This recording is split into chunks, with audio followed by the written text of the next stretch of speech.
إلى حضرة النبي صلى الله عليه وسلم وآله الكرام وأصحاب العظام شيء لله لهم الفاتحة. أعوذ بالله من الشيطان الرجيم. بسم الله الرحمن الرحيم. الحمد لله رب العالمين الرحمن الرحيم مالك يوم الدين إياك نعبد وإياك نستعين اهدنا الصراط المستقيم صراط الذين أنعمت عليهم غير المغضوب عليهم ولا الضالين آمين. أعوذ بالله من الشيطان الرجيم. بسم الله الرحمن الرحيم. الحمد لله رب العالمين والصلاة والسلام على أشرف الأنبياء والمرسلين وعلى آله وأصحابه أجمعين. اللهم يا عليم علمنا من علمك ما ترضى به عنا ولا تؤاخذنا بما تعلمه منا. يا عليم خلقنا بخلق العلم وحققنا بحقائق العلم. رب اشرح لنا صدورنا ويسر لنا أمورنا واحلل عقدة من ألسنتنا يفقه أقوالنا والحمد لله رب العالمين. أعوذ بالله من الشيطان الرجيم. بسم الله الرحمن الرحيم. السلام عليكم ورحمة الله تعالى وبركاته. الحمد لله والصلاة والسلام على رسول الله وعلى آله وصحبه ومن والاه. أشهد أن لا إله إلا الله وأشهد أن محمدا عبده ورسوله. قال رب اشرح لي صدري ويسر لي أمري wahlul 'uqdatam min lisani yafqahu qawli, amma ba'.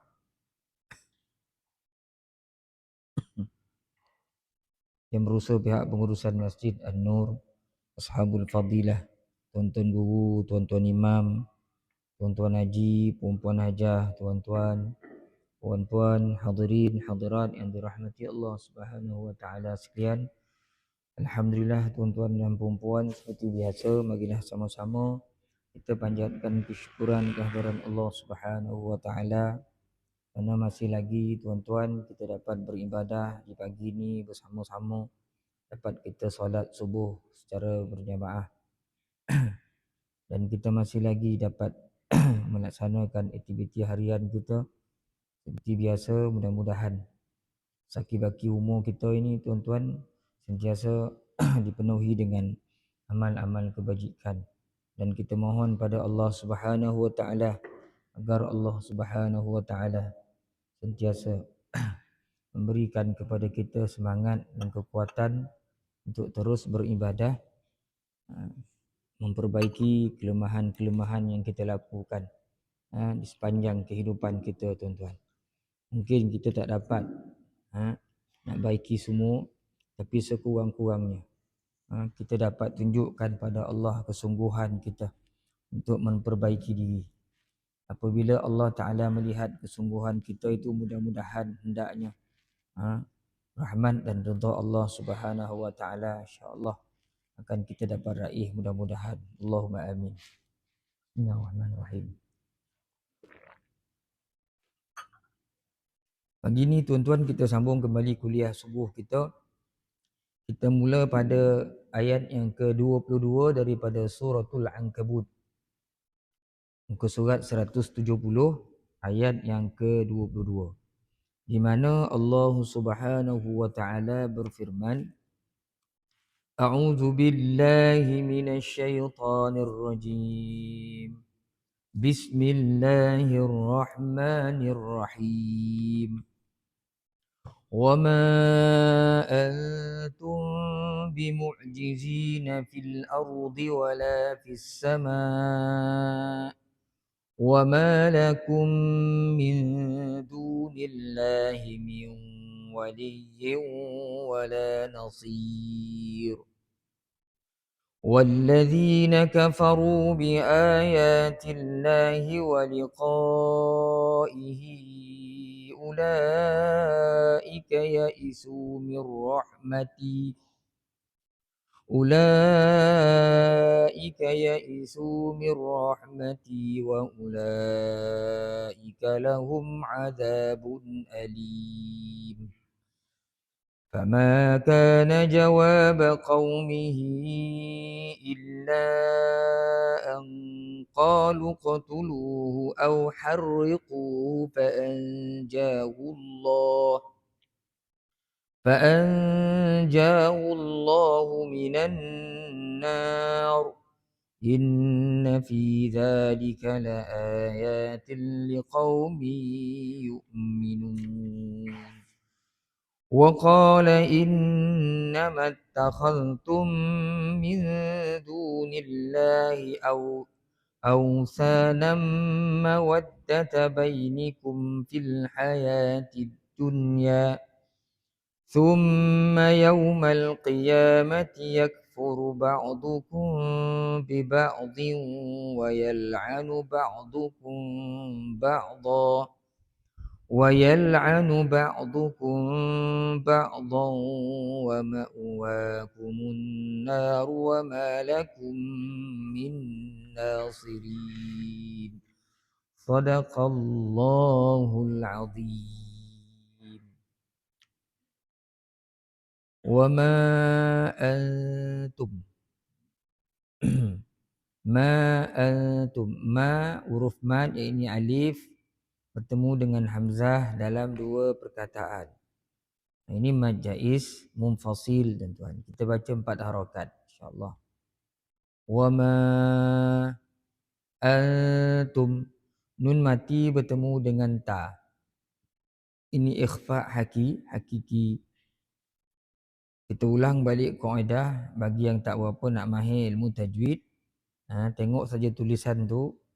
Apabila nun mati tiada tanda mati di atasnya, kita baca dengan dengung, kecuali kalau di hadapannya huruf lam dan ra. Di sini di hadapan huruf ni huruf ta. Jadi kita kena dengungkan. Antum bimu'jizin, mim mati bertemu dengan ba. Ikhfa syafawi pun kita baca dengan dengung pada 2 harakat. Kaedah dia sama dengan nun mati. Setiap mim yang mati, kalau tiada tanda mati di atasnya, hendaklah kita dengungkan bacaannya. Antum bimu'jizina fil ardh wala fis sama. Kalau kita berhenti pada fis sama, maka dia akan jadi man arid lisukun. Ada juga orang cakap man wajib arid lisukun. Man arid lisukun ke man wajib arid lisukun ke, kita baca kat sini panjang. 4 harakat. Kalau kita berhenti boleh sampai 6 lah. Kalau kita berhenti boleh sampai 6 harakat. Man arid lisukun. Kan bentuk sama tu. Kalau kita teruskan bacaan tuan-tuan, maka dia tak ada apa-apa hukum lah.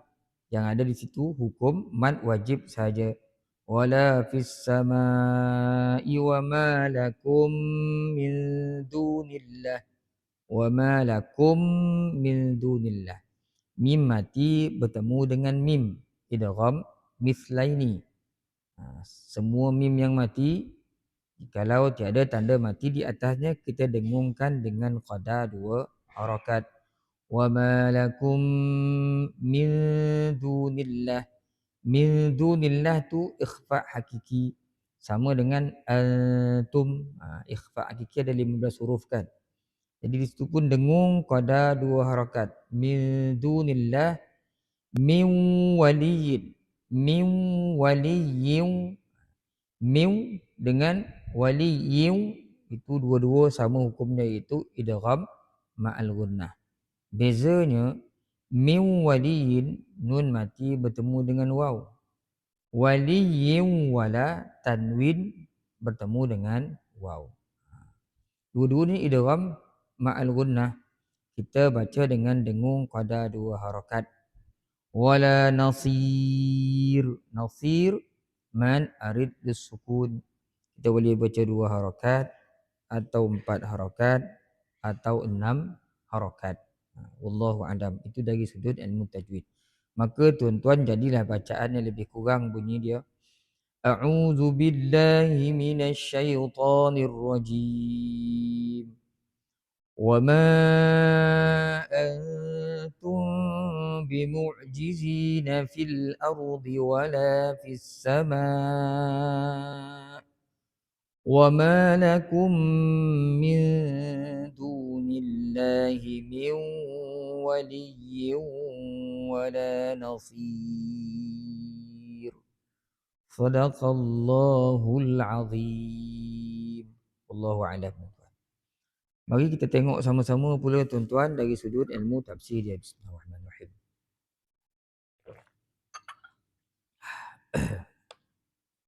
Dan kamu tiada dapat mengalahkan Tuhan di bumi dan di langit. Dan kamu tiada pelindung dan penolong selain daripada Allah. Ayat ni menjelaskan pada kita bahawasanya manusia tidak boleh mengalahkan Tuhan. Manusia tidak boleh melemahkan Tuhan, yakni Allah. Manusia tak boleh menjadikan Allah Ta'ala susah. Itu maknanya i'jaz. Mu'jizin tu daripada perkataan i'jaz. Maknanya melemahkan. Dan kamu tiada pelindung dan penolong selain daripada Allah. Kalau Allah Ta'ala nak mengazab manusia ini, maksud dia, tak ada seorang pun yang boleh menyelamatkan. Atas muka bumi ni, ada banyak tempat kita boleh minta tolong. Kalau orang nak dajal dengan kita, orang nak menzalimi kita. Tapi bila Allah Ta'ala berkehendak, maka tidak ada seorang pun yang dapat menahan Allah Subhanahu Wa Ta'ala menyelamatkan kita daripada kehendak-kehendak. Itu maksud ayat yang ke-22. Di sini diterangkan bahawasanya penduduk yang ada di langit dan yang ada di bumi, tidak seorang pun daripada mereka yang dapat melemahkan Allah atau mengalahkannya. Sehingga Allah apabila nak mengazab seseorang atas muka bumi ni, dia dapat lari larau atas muka bumi ni. Susah pula Allah Ta'ala cari ke mana pula pergi orang ni lari ni. Tak ada, tak berlaku macam tu pada Allah. I'jaz ni maksudnya melemahkan, mu'jizin. Maksud ayat, dan kamu tiada dapat mengalahkan Tuhan di bumi dan di langit. Dia duduk ke orang bau, Allah Ta'ala nak turunkan azab dia, dia lari ke Thailand. Susah pula Allah Ta'ala cari ke daerah mana pula orang ni pergi ni, mana pula menyuruk ni. Tak timbul isu macam tu. Itu kita nak cari orang. Di langit, di bumi, siapa saja makhluk atas di langit dan di bumi ni, kalau Allah Ta'ala berkehendak untuk mengazabnya, untuk mengenakan sesuatu ke atasnya, maka dia tak dapat mengalahkan Tuhan. Tak dapat melemahkan Allah. Susah pula Allah Ta'ala nak mencari dia, nak mengenakan dia. Tak berlaku macam tu pada Allah. Sebaliknya Allah lah yang berkuasa melebihi kekuasaan seluruh hamba-Nya. Malahan segala sesuatu berhajat kepada pertolongan serta perlindungan Allah. Tidak ada seorang pun daripada kamu, wahai manusia, yang boleh memberi pertolongan dan perlindungan selain Allah. Dan tidak ada yang dapat menolak seksa Allah seandainya seksa itu menimpa ke atas kamu. Kalau Allah Ta'ala nak menyeksa kita di atas muka bumi ni, tak ada seorang pun yang boleh bantu kita. Kalau Allah Ta'ala nak menyeksa kita di akhirat pun, tak ada seorang pun yang nak boleh bantu kita. Wa yaqulul insanu yawma idzin ainal mafar. Sampai orang cakap manusia cakap di akhirat, mana lagi tompet nak lari ni, nak lari ke mana ni? Mana nak lari ni? Menunjukkan, membuktikan manusia ni akhirnya nanti dia terpaksa tunduk kepada Allah Subhanahu Wa Ta'ala. Ketika Allah Ta'ala menterbalikkan perkampungan Nabi Lut, siapa ketika itu yang boleh menahan Allah daripada melakukannya? Tak ada orang. Ketika Allah Ta'ala membenamkan Fir'aun dalam laut, siapa yang boleh menyelamatkan Fir'aun pada ketika itu? Bukan sikit-sikit, juta kita dah baca sebelum ni kan. Juta tentera Fir'aun dibenamkan oleh Allah Ta'ala dalam laut. Siapa yang bantu Fir'aun pada ketika itu? Ketika Namrud kesakitan hanya kerana dalam riwayat, banyak sangat riwayat kan, Seekor nyamuk saja masuk ke dalam otaknya, menggigit otaknya. Pada siapa Namrud nak minta tolong ketika itu? Hmm? Ketika Allah Ta'ala musnahkan perkampungan Sabak. Siapa yang nak bantu pada ketika itu? Nak minta tolong pada siapa? Ketika Allah Ta'ala nak beri kemenangan pada Rasulullah, dapat membuka kota Mekah. Ketika itu Quraisy Mekah, dengan siapa dia nak minta tolong? Tak ada seorang pun yang boleh membantu bila Allah Ta'ala berkehendak. Dan itulah maksud ayat ni. Dan kamu tiada dapat mengalahkan Tuhan di bumi dan di langit, dan kamu tiada pelindung dan penolong selain daripada Allah. Pada saat-saat kritikal, Nabi Isa nak dibunuh, kan? Siapa yang menyelamatkan Nabi Isa ketika itu? Boleh menyelamatkan dia? Tak ada, kan? Kecuali Allah Subhanahu Wa Taala pada ketika itu. Pada saat Nabi dikepung, tak ada, hampir pasti tak ada jalan keluar pada ketika itu. Siapa yang tuan-tuan tengok, lihat dalam sejarah yang menyelamatkan? Kalau bukan kerana Allah, Allah yang menjadi penolong. Ketika di bukit, di Gua Sur, jongok kepala, nampaklah Rasulullah dengan Sayyidina Abu Bakar. Kenapa tidak terfikir di orang-orang Quraisy yang mengejar pada ketika itu tak tengok sungguh-sungguh dalam Gua Sur tu? Siapa yang bantu ketika itu? Kalau bukan Allah Subhanahu Wa Taala. Jadi ayat ini nak beritahu tuan-tuan dan puan-puan, buktikan pada kita semua bahawasanya tamu ke bumi ni, di dunia, di akhirat, di mana-mana, maka sesungguhnya Allah lah yang mengawal, mengurus segala-galanya. Semuanya berlaku atas kehendaknya. Dan apabila dia berkehendak, maka tidak ada sesuatu, mana-mana kuasa yang boleh menahan. Wallahu a'lam. Itu ayat yang ke-22. Kita masuk ke ayat yang ke-23. Dan orang-orang yang mengingkari ayat-ayat Allah dan juga mengingkari untuk bertemu dengannya, mereka adalah orang-orang yang putus asa daripada mendapat rahmatku, dan mereka akan mendapat seksa yang pedih. Kata Ustaz Ahmad Sonhaji di sini, manakala sudah jelas adanya dalil-dalil mengenai keesaan Allah dan kekuasaannya untuk membangkitkan dan menghidupkan makhluk menjadi hidup semula, maka disebutkan di sini akan ancamannya kepada orang yang menentang, orang yang membangkang dan membantah, iaitu orang-orang yang mengingkari akan bukti-bukti yang telah dijelaskan oleh Allah tentang kejadian alam semesta ini. Adapun wujudnya alam ini adalah bukti tentang wujudnya Allah yang Maha Esa.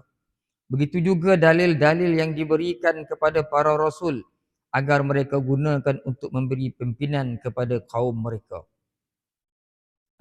Jadi ayat ni merupakan ancaman kepada orang yang mengingkari Allah, mengingkari ayat-ayat Allah.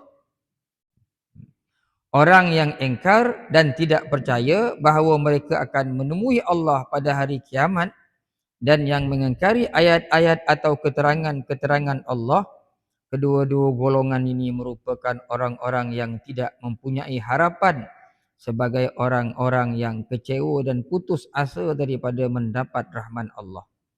Sebabnya dikatakan putus asa daripada mendapat rahman Allah kerana mereka sedikit pun tidak takut kepada seksa Allah dan tidak mengharapkan pahala daripadanya. Sebaliknya mereka layak mendapat seksa yang pedih baik di dunia maupun di akhirat. Jadi ayat ni menjelaskan tah muka bumi ni tuan-tuan, ada orang yang tidak berapa nak percaya dengan bukti-bukti tanda-tanda kekuasaan Allah. Kan? Ada orang yang mengingkari kehendak-kehendak Allah Subhanahu Wa Taala.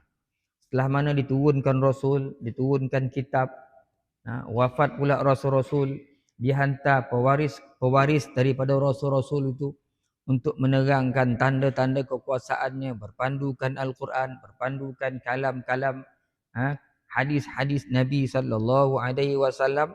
Ada lagi orang-orang yang kufur.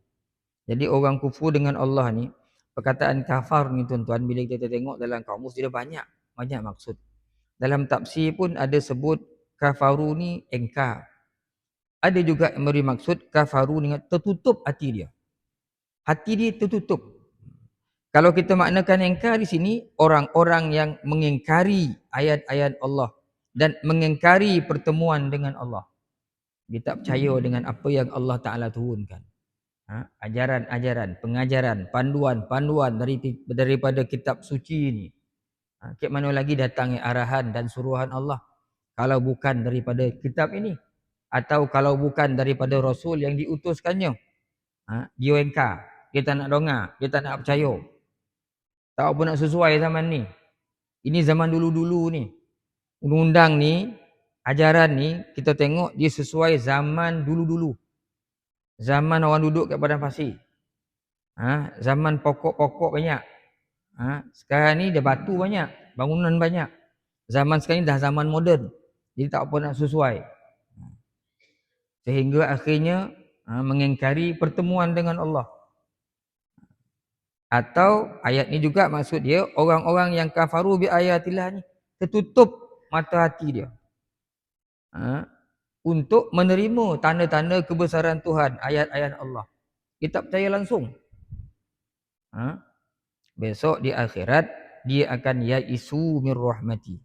Dia akan putus asa daripada rahmat Tuhan. Di muka bumi ni dia tak nampak Allah Ta'ala. Bila di akhirat besok, kita dah banyak jumpa ayat sebelum ni. Orang-orang yang kufur dengan Allah, yang ingkar dengan Allah ni, dia sendiri akan putus asa. Dia sendiri akan, apa Allah Ta'ala sebut dalam Quran? Ayat tu apa? Fala tasma'u illa hamsa. Tak ada dengar satu suara pun melainkan helaan nafas saja. Pada ketika itu, semuanya tunduk di hadapan Allah Subhanahu wa Ta'ala. Kan orang mukmin, orang yang kafir, lebih-lebih lagi orang yang kafir, kerana hari itu mereka yaisu mir rahmati. Mereka dah terfikir dah tak boleh nak harap mana-mana dah. Tak boleh harap pada Allah dah, sebab ketika Allah Ta'ala memberi dia ruang dan peluang untuk hidup atas muka bumi ini, dia pun tak pernah berharap dengan Allah. Dia pun tak nampak Allah Ta'ala. Maka di akhirat besok Allah Ta'ala timbulkan dalam hatinya rasa duka cita, putus asa yang amat sangat, ditambah dengan ketakutan-ketakutan yang mendalam, yang lahir daripada lubuk hati dia. Itu kita dah bincang sebelum ni kan, dalam surah, dalam juzuk yang amal 30 kita tengok di situ, di mana ketika Allah Ta'ala menghimpunkan orang di padang mahsyar, kemudian diturunkan para malaikat, kata Imam Qurtubi, mengelilingi manusia pada ketika itu dengan puluhan kali ganda.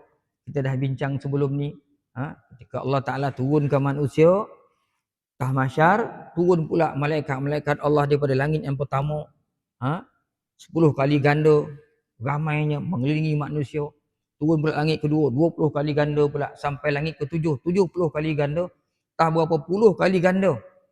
Dan ketika itu orang-orang yang tidak beriman dengan Allah, yang kufur dengan Allah, mereka melihat tidak ada lagi ruang untuk nak lari ke mana-mana. Yang ada adalah penyesalan.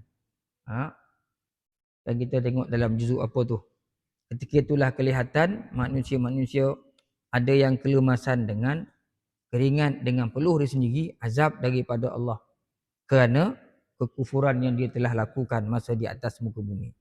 Sebab itu kata Ustaz Maksud Haji di sini, sebabnya dikatakan putus asa daripada rahman Allah kerana mereka sedikit pun tidak takut kepada seksa Allah dan tidak mengharapkan pahala daripadanya. Semua yang dibuat dirasakan kerana usaha dia sendiri. Dan di akhirat dia mendapat,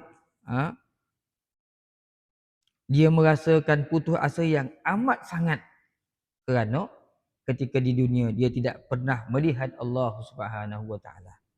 Ini maksud ayat yang ke-22, tuan-tuan dan puan-puan. Ayat yang ke-23. Bandingan ayat ini samalah dengan ayat 87 surah Yusuf yang berbunyi, innahu la yai'asu min rauhillahi illal qaumul kafirun. Sesungguhnya tiada orang yang berputus asa daripada pertolongan Allah kecuali orang-orang kafir. Ni yang Allah Ta'ala ayat ini menggambarkan besok di akhirat, Ketika mana orang-orang beriman dalam keadaan yang selesa, senyum, kan? Tetapi orang-orang yang kufur, yang kafir dengan Allah Subhanahu wa taala, mereka putus asa dengan rahman Allah. Mereka berada dalam keadaan yang sukar pada ketika itu, pada saat itu.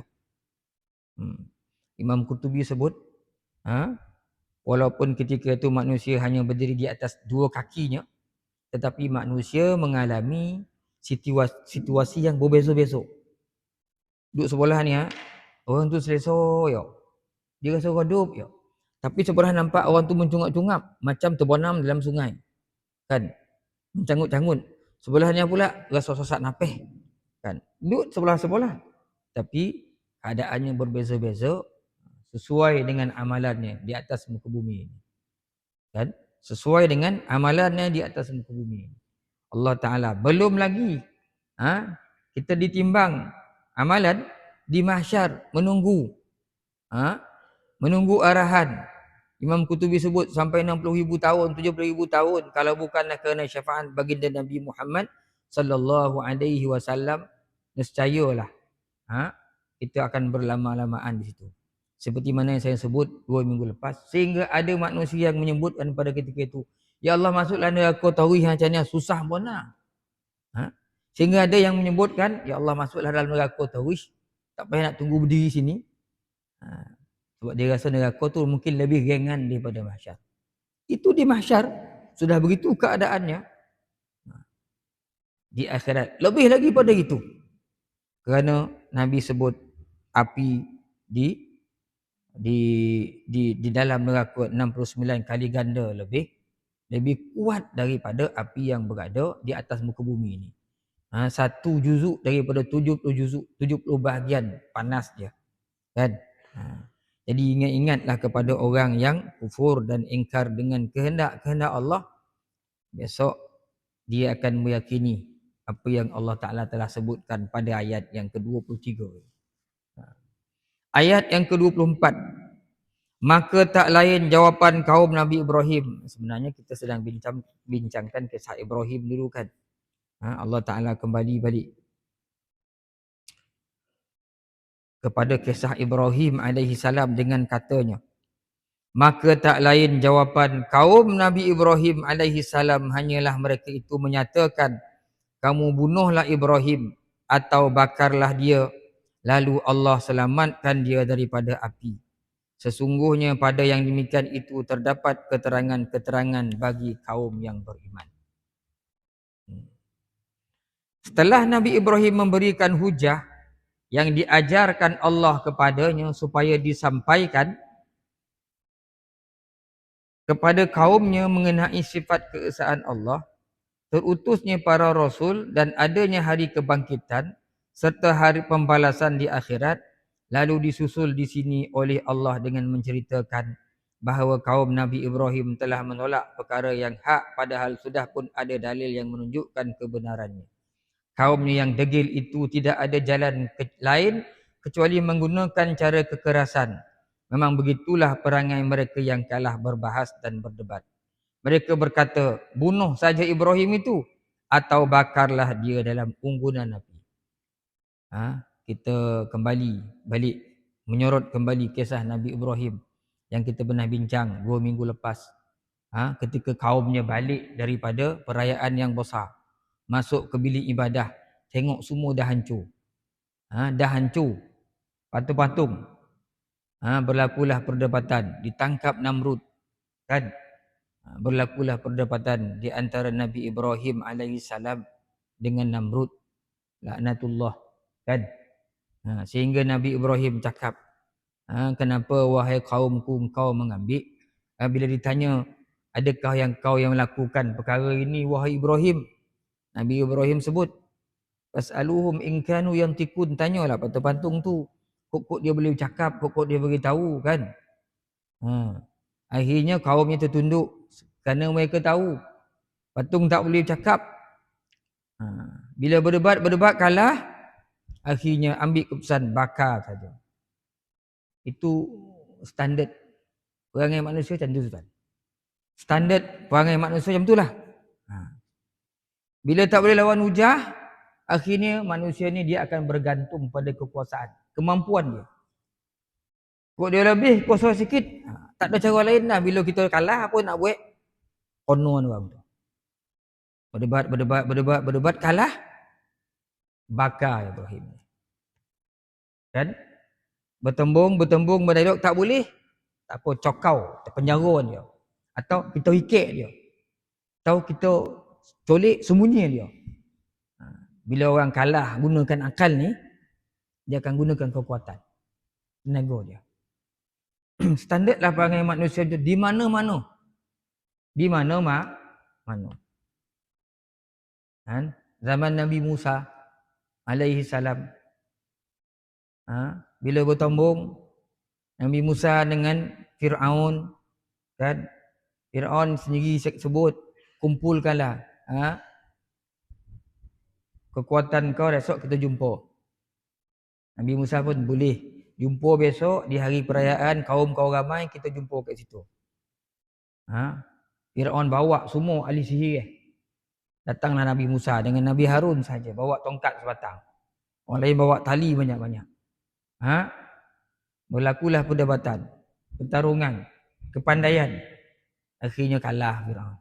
Apa jadi lepas itu? Bila kalah berhujah, dikajar Nabi Musa nak dibunuh. Itulah saja akhir daripada tindakan manusia. Mana-mana tempat berlaku begitu. Masuk juga sampai ke zaman Rasulullah sallallahu alaihi wasallam. Dah mati akal, cakap macam ni Rasulullah cakap macam ni. Cakap macam ni Rasulullah cakap macam ni. Akhirnya keluarlah pandangan bunuh saja Muhammad. Rasulullah SAW diperintahkan untuk berhijrah ke Madinah. Semua keadaannya begitu tuan-tuan. Manusia ni akhirnya bila dia tidak mampu menggunakan kebijaksanaan akal dia, maka akhirnya dia akan bergantung pada kekuasaan dia. Itulah yang dilakukan oleh zaman Namrud dulu. Akhirnya dah kalah berbahas, mereka berkata, bunuh saja Ibrahim itu atau bakarlah dia dalam unggunan api. Tetapi Allah telah menyelamatkan Nabi Ibrahim alaihi salam dan sedikit pun ia tidak terjejas oleh api. Malahan Allah takdirkan unggunan api yang sedang menyala-nyala itu menjadi sejuk dan sejahtera kepadanya. Menjadi sejuk dan sejahtera kepadanya.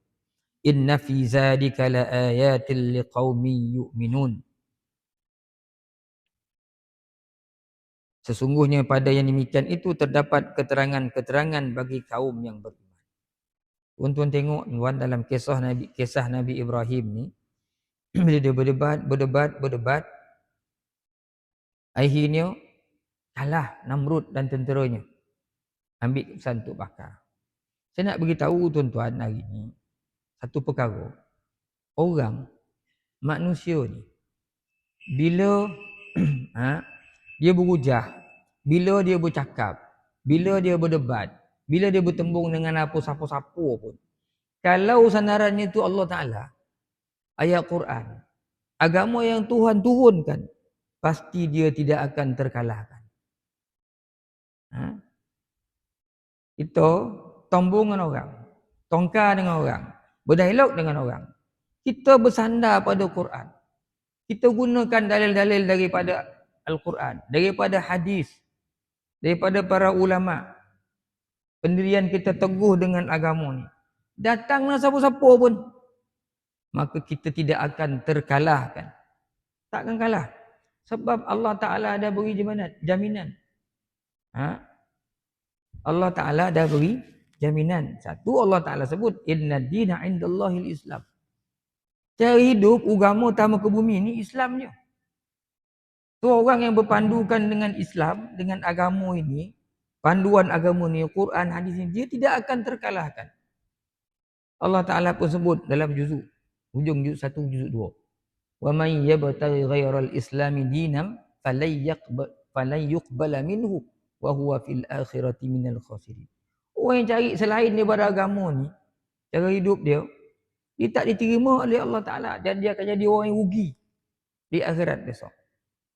Kita tidak akan terkalahkan bila kita sungguh-sungguh bergantung dengan agama ni, dengan Allah. Kan? Sebab tu di zaman Nabi Adam, Rasul-Rasul diutuskan, tak ada seorang berasul-rasul ni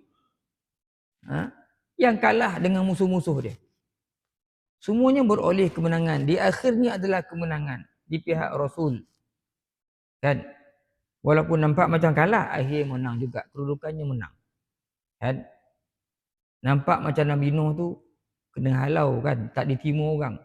930 tahun berdakwah. Boleh-boleh orang yang masuk. Sehingga terpaksa buat kapal. Tapi mana perginya musuh-musuh Nabi Nuh ketika itu? Orang yang kufur dengan Nabi Nuh, yang ingkar dengan Allah. Semuanya ditenggelamkan oleh Allah. Adapun Nuh selamat dalam bahtera. Begitu juga yang berlaku kepada Nabi Musa, kepada nabi-nabi yang lain. Semua diselamatkan oleh Allah. Jadi kalau kita ni duduk di sisi agama ini, tak ada orang tuan-tuan yang boleh mengalah kita. Tapi kita kena yakin dan berpegang sungguh dengan agama. Itu tuan-tuan antara pengajaran yang kita dapat daripada kisah Nabi Ibrahim. Kedua, datanglah siapa-siapa pun nak memudaratkan kita. Tak ada satu kuasa pun yang boleh memudaratkan kita kalau Allah Ta'ala tidak berkehendak. Tidak berkehendak dan sesuatu tak berlaku kerana Allah tanpa kehendak daripada Allah Ta'ala. Kalau kita duduk di sisi Allah, menjadi kekasih kepada Allah, maka yang memelihara kita adalah Allah Subhanahu wa Ta'ala. Itu yang berlaku kepada Rasulullah sallallahu alaihi wasallam. Dalam kehidupan baginda Nabi, dalam siri-siri peperangan yang dilalui oleh Nabi, tidak ada kekalahan yang diterima oleh Rasulullah. Setiap kali orang nak memudaratkan baginda Nabi, akan ada Jibril datang beritahu Rasulullah sallallahu alaihi wasallam. Kerana Rasulullah ada kedudukan istimewa di sisi Allah Subhanahu wa Ta'ala. Manusia hari ini pun tuan-tuan boleh mendapat kedudukan yang istimewa di sisi Allah. Semuanya bergantung kepada kehendak kita sendiri. Allah Ta'ala dah beri jalan, beri akal kepada kita. Kalau kita nak memuliakan diri kita, maka kita akan menghampiri Allah. Tetapi kalau kita sendiri nak menghinakan diri kita, maka kita akan menjauhkan diri daripada Allah Subhanahu wa Ta'ala. Kalau kita berpaut dengan Allah, tidak ada satu makhluk pun yang dapat membinasakan kita, tuan-tuan. Ini yang berlaku kepada para rasul. Bandingan ayat ini samalah dengan ayat 97 surah As-Saffat yang berbunyi, qalu banu lahu bunyanan fa'alquhu fil jahim. Mereka berkata, buatkanlah untuk dia suatu bangunan, lalu lemparkan dia ke dalam api yang menyala-nyala. Kemudian di akhir ayat tersebut bahawa kejadian yang berlaku pada Nabi Ibrahim mengandungi keterangan-keterangan untuk dijadikan teladan oleh orang-orang yang beriman, iaitu semasa Nabi Ibrahim dihukum bakar oleh kaumnya, tetapi telah diselamatkan oleh Allah dengan menjadikan api itu sejuk dan sejahtera kepadanya. Bila kita berpaut dengan Allah Ta'ala yang Maha Kuasa, perkara-perkara yang biasa boleh jadi luar biasa. Dalam keadaan biasa macam ni, kita tak dapat menjadikan sesuatu yang biasa jadi luar biasa. Tak apa kita nak buat. Kerana itu bukan urusan kita. Bukan di bawah urus tadbir kita. Bukan di bawah kelolaan kita. Orang macam kita ni kan, semain subuh pukul 6.45 kadang-kadang. Asal kadang lambat tak tentu pasal. Dulu kadang sibuk dunia pun tinggal. Lambat kat mayang kadang tu kan. Dalam keadaan sekarang ni, tak ada perkara-perkara biasa yang kita boleh jadikan luar biasa. Semuanya kerana kehendak-kehendak Allah. Kan? Kita orang biasa dan perbuatan kita biasa-biasa saja. Apa yang berlaku sekitar kita adalah sekitar benda-benda yang biasa. Sesuai dengan kebiasaan kita. Tapi ada perkara-perkara yang biasa jadi luar biasa di sisi orang yang betul-betul dekat dengan Allah Subhanahu wa Ta'ala. Bukan sahaja berlaku kepada para nabi, tetapi berlaku kepada salafus saleh, orang yang saleh sampai ke hari ini. Seperti berlaku kepada Nabi Ibrahim. Biasanya api ini membakar. Tapi hari itu luar biasa sikit. Sebab api itu tak membakar. Tak percaya api itu membakar. Tak percaya dia. Kan tak berjaya. Biasa hari itu mana orang boleh korek air. Tak pek korek air dah. Pilah korek air tu. Dia bersambung balik. Tapi zaman tu Nabi Musa korek air tu terbolah air tu. Tu kan luar biasa. Kan luar biasa. Biasa kalau masak 1 kilo, boleh makan berapa orang je. Atau kalau boleh makan 1 kilo tu orang tuan, 20 orang, 30 orang. Itulah. Tapi ketika Nabi gali parit khandak, kelaparan, sahabat bawa makan. Nabi aja sahabat masak menjadi macam-macamnya, jangan keluarkan sonduk bak buat. Habis semua sahabat boleh makan lebih daripada jumlah yang sepatutnya. Hari itu jadi tak biasa. Jadi luar biasa. Masuklah juga Nabi boleh bola bulan daripada bawah. Benda biasa tak boleh buat. Tapi hari itu jadi luar biasa. Kepada siapa perkara ni berlaku tuan? Kepada orang-orang yang betul hampir-hampir dengan Allah. Rasul-rasulnya. Orang-orang saleh. Kan? Pada Nabi disebut sebagai mukjizat. Kan? Kepada orang-orang yang dimuliakan Allah disebut sebagai karamah. Kelebihan yang Tuhan beri, kemuliaan. Zaman dulu para nabi yang dapat. Zaman sekarang tidak ada orang ada mukjizat sebab kita bukan nabi. Tak apa dapat, tapi dapat karamah, kelebihan-kelebihan yang tak boleh kita nak sangkal. Tak boleh kita nak sangkal berdasarkan kisah-kisah yang telah dibawakan oleh para ulama. Sampailah ke hari ini kan. Sampai zaman kita, Tok Kenali itu dokek lagi dengan kita kan. Dokek lagi dengan kita kisah dia. Walaupun dah 1 tahun. Tapi bila kita ngaji Kelantan sekejap dulu kan, tengok Tok Guru bersyarah. Pernah. Biasa bila raja nak jumpa kita, kata raja nak jumpa kita kena pergi istana. Tapi Sultan pada ketika itu nak jumpa Tok Kenali, dia datang jumpa Tok Kenali. Kata Tok Guru situlah. Kan? Orang beritahu Tok Kenali, Sultan nak menghadap. Dia kata siapa nak jumpa siapa? Sultan nak jumpa tuan. Dia nak jumpa saya, dia datang sini. Kan? Itu luar biasa. Kalau tak percaya sekarang, kalau ada undang, orang nak jumpa tuan-tuan, beritahu ke utusan tu, siapa nak jumpa siapa? Undang orang nak jumpa tuan. Suruh dia datang rumah saya. Cakaplah macam tu. Kau berani. Kan? Kau berani cakap macam tu. Dia nak jumpa saya, saya nak jumpa dia. Dia jumpa saya. Suruh dia datang rumah saya. Dia nak jumpa saya.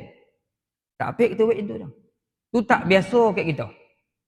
Dia hanya berlaku kepada orang-orang yang betul-betul hampir di sisi Allah Ta'ala. Ini yang berlaku kepada Ibrahim, kepada Musa, kepada Muhammad, kepada Rasul-Rasul alaihi wassalatu wassalam. Jadi, itu juga akan berlaku kepada orang yang hampir di zaman kita ini. Maka kelebihan-kelebihan itu pasti akan dikurniakan oleh Allah Subhanahu wa Ta'ala yang bertindak menurut kemahuannya. Maka ketika itu api sejuk dan sejahtera untuk Ibrahim alaihissalam. Hal ini menjadi bukti atau keterangan bahawasanya Allah itu berkuasa. Maka apabila dilihat bukti-bukti tersebut oleh orang yang mahu mengambil iktibar, pasti mereka akan beriman dengan Allah. Dalam kitab Ar-Rahiqul Makhtum kan, dalam perang Badar kan, sahabat seorang kena panah dahi, terkeluar biji mata kan. Apa nama sahabat tu? Datang dia ke Rasulullah dalam keadaan kesakitan. Apa Nabi buat? Nabi ambil, masuk mata dia balik. Lepas tu sahabat tu sebut, sampailah akhir hayat dia, mata tu torang setorang-torang. Kan? Mata tu torang setorang-torang. Kita boleh tak buat macam tu hari ni tuan? Kita buat macam tu hari ni. Perut kita terlampau sakit bona, pergi jumpa doktor. Doktor kata ada batu karang. Kita pun niat kejap, tarik keluar batu karang tu, letak antai meja. Kotul godang tu. Tapi kita buat dah. Itu luar biasa bagi kita. Dan kita orang biasa-biasa je. Tapi ada orang yang boleh buat macam tu. Bila kedudukannya hampir di sisi Allah Subhanahu wa Ta'ala. Kedudukannya hampir di sisi Allah Subhanahu wa Ta'ala. Kan? Tiba-tiba datang orang mengadu, Ustaz, rumah saya kecurian dah. Kan? Orang curi duit saya. Hilang duit saya. Panggil lah Ustaz. Ustaz tu datang. Ada toyol. Kan? Ni lah toyol tu, toyol pulanglah duitnya balik. Tak pek tau. Itu bondo yang luar biasa nak panggil. Pi orang cerdik, orang hampir dengan Allah, dia suruh datang, dipulang duit tu balik. Apik balik duit tu. Apa? Orang-orang yang betul-betul ada kedudukan di sisi Allah Subhanahu wa taala. Jadi kita ni tuan-tuan orang-orang yang biasa. Jadi orang-orang biasa, benda-benda yang di sekitar kita berlaku benda-benda yang biasa-biasa saja. Tapi orang yang luar biasa ibadahnya, luar biasa taqarrubnya, luar biasa zikirnya, luar biasa salawatnya, luar biasa segala-galanya luar biasa, maka ada banyak perkara luar biasa yang berlaku di sisinya. Kan? Pengarang kitab Barakatul Makiyah tu kan, kitab salawat Nabi yang menghimpunkan 1000 tu. Maulana Zubir kan, daripada Pakistan tu kan, yang pernah datang ke Masjid Negeri tu. Tuan-tuan baca kisah ayah tu. Kan? Selepas ayah dia meninggal dunia, kubur itu wangi. Wangi tak berhenti-berhenti. Orang datang setiap hari ke kubur tu. Hingga anak-anak dia isi dia doa, takut jadi khurafat pula. Kan? Cuba baca kisah. Kan? Maulana Musa apa nama tu? Pengarang kitab Barakatul Makiyah tu. Kan? Hari keluarga dia buat, akhirnya ada di kalangan isteri ke anak dia yang mimpi supaya buat tahlil apa semua. Kan? Barulah berkurangan. Tapi disebut, diceritakan oleh sahabat-sahabat kita, kubur tu masih wangi sampai ke saat ini. Kan? Itu kelebihan-kelebihan yang Allah Ta'ala beri kepada orang-orang yang hampir kepada. Jadi kalau kemuliaan tu datangnya daripada Allah Subhanahu Wa Ta'ala. Tidak ada sesuatu pun entah muka bumi ni tuan yang mengatasi kemuliaan Allah. Orang yang hampir dengan sesuatu yang mulia, maka dia pasti akan dapat kemuliaan. Dia pasti akan dapat kemuliaan. Kan? Cikgu sekolah, dia member kamcing batu dengan pengutua. Nampak hebat dia. Apa hal pengutua bagi dia? Apa hal pengutua ajak minum kan? Cikgu lain mandang jealous ya Allah. Sebab dia baik dengan pengutua. Tapi lagi hebat kalau orang tu baik dengan menteri besar. Lagi hebat. Kita jalan dengan butuh sekolah kita, member kita jalan dengan menteri besar. Sebab menteri besar tu di sudut kedudukan yang lebih tinggi lah daripada pengutua. Hebat. Jobo orang yang jobo tu lain. Saya dah biasa dengan pengutua ni. Dia kalau nak makan dia mesti panggil saya lah. Saya kan naik malu lah. Kita cerita jobo ya kawan tu pun. Saya tak pernah pengutua kau. Tapi saya kalau apa-apa hal MB selalu panggil saya. Lagi malu lah orang sebelah tu. Lagi handal lah orang sebelah ni kan. Sebab dia duduk dengan MB. Jobo tu akan bertambah. Bila lagi tinggi kekuasaan. Oh, kau baik dengan MB ya. MB. Saya tak ada kawan kat sembilan ni. Tapi kalau Menteri Pertahanan Malaysia tu memang kamcing saya kalah lah orang menteri besar ni, dia lah hilang lah jobo dia tu sebabnya lagi jobo lagi. Sebab lagi tinggi kedudukan ni. Lagi bertambah kejoboan itu bila sebelah tu sultan. Kau menteri yo, saya tak pokok nak menteri-menteri ni. Tapi saya kebetulan nak duduk sekampung lah dengan sultan ni lu. Apa hal kan dipanggil saya ke sana, apa hal burak dengan dia besok tu kan. Kalau pergi mancing sama dengan dia, habislah semua, habislah tuah yang lain. Kan? Nak tunjuk apa tu? Duduk dengan sesuatu yang mulia, memuliakan kita. Tak payah macam tu tuan-tuan. Kita tak ada kerja apa. Pemandu ya. Ini bukan pemandu kat Malaysia, kita ambil lain dekat Afrika. Dia hanya jadi pemandu kepada orang kenamaan. Dia bawa kereta tu. Apa orang tengok? Oh, hebat betul kawan tu. Padahal dia bukan YB pun, dia pemandu YB ya. YB pergi, tolong basuh kereta ni ya. Kang jemput saya balik Kompek Songah, dia bawa kereta YB tu. Dia car wash. Orang datang, "Uish, kereta YB." Semua orang, "Ya tuan, nak buat apa?" Yang dipanggil tuan tu pemandu YB tu, bukan YB datang. Tapi dah nampak anda dah. "Ya tuan-tuan, orang dahuluan dia." Sebab apa? Dia duduk sebelah, dia menempel dekat kemuliaan, dia jadi mulia lah. Tuan-tuan bayangkan, itu dengan manusia.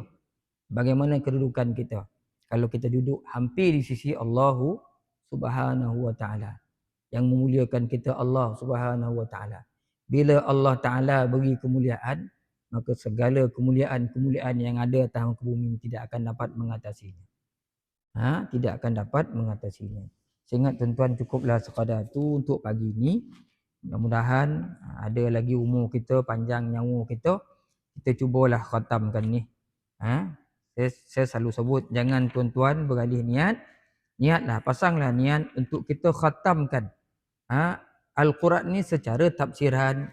Walaupun sikit-sikit, seminggu sekali, pasanglah niat. Saya kalau boleh nak khatamkan ni secara tafsiran ni kan. Kok ditakdirkan kita khatam dulu, tak sampai khatam ni, tak apa, mudah-mudahan pahala tu sampai ke akhirat. Jadi kekalkan niat tuan-tuan untuk kita terus usaha memahami ayat-ayat Allah Subhanahu Wa Taala ini. Mudah-mudahan apabila kita bersungguh-sungguh memahami ayat-ayat Allah Taala ini, akan lahir dalam hati kita kesedaran, keinsafan, sinar mencerahkan lagi pandangan mata hati kita, sehingga akhirnya kita menuju kepada Allah Subhanahu Wa Taala. Mudah-mudahan. Allahumma amin. Aqulu qawli hadza, astaghfirullah li wa lakum. Assalamualaikum warahmatullahi taala wabarakatuh. Ada soalan tuan-tuan? Kok dapat jawab, saya jawab. Kok tak dapat jawab, saya hutang dulu, sebab ilmu ni bukan kita punya kan. Kok ada. Biasanya tak ada. Kok ada lah. Allah. Bismillahirrahmanirrahim.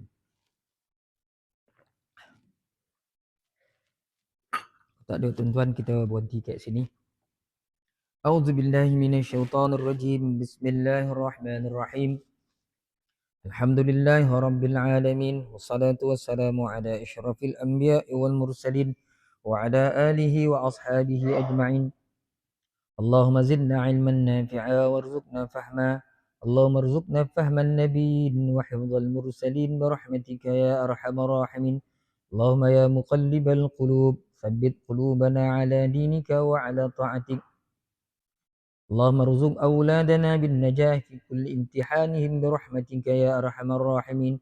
اللهم زلل لهم صعوبة أمرهم وسهل عليهم مشقة دراستهم وارزقهم من الخير أكثر مما نطلب واصرف عنهم كل شر إنك على كل شيء قدير والحمد لله رب العالمين. Tasbih kafarah dan suratul Asr. Subhanakallahumma wa bihamdik asyhadu an la ilaha illa anta astaghfiruka wa atubu ilaik. Bismillahirrahmanirrahim. Wal 'ashr innal insana lafi khusr illa alladhina amanu wa 'amilus salihat wa tawasaw bil haqq wa tawasaw bis sabr. Wallahu a'lam bissawab.